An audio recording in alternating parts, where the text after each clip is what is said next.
আপনারা কি জানেন, নবীজির জন্মের সময় বিশ্বে ঘটে যাওয়া 10টি অলৌকিক ঘটনা। তো চলো জেনে নেওয়া যাক। নবীজির জন্মে বিশ্বে ঘটে যাওয়া অলৌকিক 10 ঘটনা।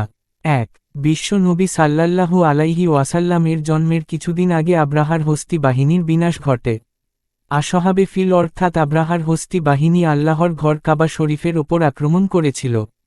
আল্লাহ তাআলা তাদেরকে আবাবিল নামক কিছু ক্ষুদ্র পাখির মাধ্যমে কঠিন শাস্তি দেন, মাটির সঙ্গে মিশিয়ে দেন। এ ঘটনাটি বিশ্ব নবীর জন্মের বরকতের সূচনা ছিল বলে সিরাতের কিতাবগুলোতে উল্লেখ রয়েছে। 2. হজরত উসমান ইবনে আবুল আশ রাজিয়াল্লাহ তালা আনহু এর মা হজরত ফাতেমা বিনতে আবদুল্লাহ রাজিয়াল্লাহ তালা আনহু বলেন, রসুল সাল্লাল্লাহু আলাইহি ওয়াসাল্লাম এর জন্মের মুহূর্তে আমি মা আমিনার কাছে ছিলাম। আমি দেখলাম, বিবি আমিনার ঘরটি আলোয় আলোকিত হয়ে গেল। আকাশের সব তারকা নিচের দিকে ঝুঁকে পড়ল। আমার মনে হতে লাগল, তারকাগুলো যেন আমার ওপর এসে পড়বে। 3.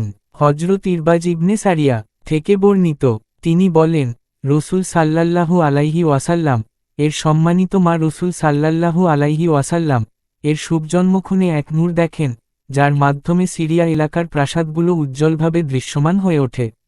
4. মহানবীর জন্মক্ষণে একদিকে পৃথিবীর মূর্তিশালায় নবুয়তের সূর্যোদয়, অপরদিকে পারস্য সম্রাট কিসরার রাজপ্রাসাদে ভূমিকম্পের সৃষ্টি হয়। এই ভূমিকম্পের দরুন রাজপ্রাসাদের 14টি গম্বুজ ভেঙে গুড়িয়ে যায়। পারস্যের এক অগ্নিকুণ্ড, যা 1000 বছরব্যাপী বিরতিহীনভাবে জ্বলছিল, তা সেই শুভ মুহূর্তে হঠাৎ নিভে যায়।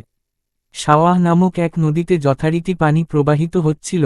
নবীর আগমন মুহূর্তে হঠাৎ তার অথই জলরাশি শুকিয়ে যায়। প্রকৃতপক্ষে এটি ছিল অগ্নিপূজাসহ সব ভ্রান্তির অবসানের ইঙ্গিত। 5. সহিহ হাদিসে বর্ণিত, জন্মের সময় বিশ্ব নবীর মায়ের পেট থেকে এমন একটি নূরের বিচ্ছুরণ ঘটেছিল, যার আলোকে পূর্ব থেকে পশ্চিম দিগন্ত পর্যন্ত সবকিছু আলোকিত হয়ে গিয়েছিল।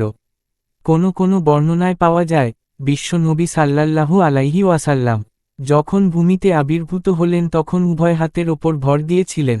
অতঃপর এক মুষ্টি মাটি নিয়ে আকাশের দিকে দৃষ্টিপাত করলেন। 6. হজরত ইবনে সুফিয়ান বর্ণনা করেছেন, আয়েশা রাজিয়াল্লাহু তাআলা আনহা বলেন, বিশ্ব